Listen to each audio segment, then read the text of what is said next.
High বন্ধুরা, আপনাদের দেখাচ্ছি শ্রাদ্ধের দিনে আমাদের রাত্রেবেলা মানে তার আগের দিনে যে রান্নাটা হবে তার কিছু আয়োজন করা হচ্ছিল, মানে কুর্নো করতে রাখা হচ্ছিল। তো সেগুলো দেখাবো। এই এখানে পটল কোচা হয়েছে, যেটা পটল চিংড়ি হবে আশমান্নার দিনে, তার জন্য এই পটলটা কোচা হচ্ছিল।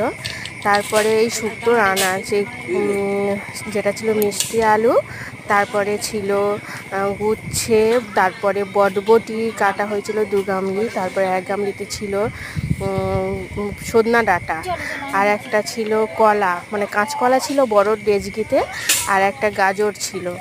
তো তারপরে এটাতে ছিল 1 বালতি পেঁপে, আর ওদিকে ছিল 1 গামলি বেগুন।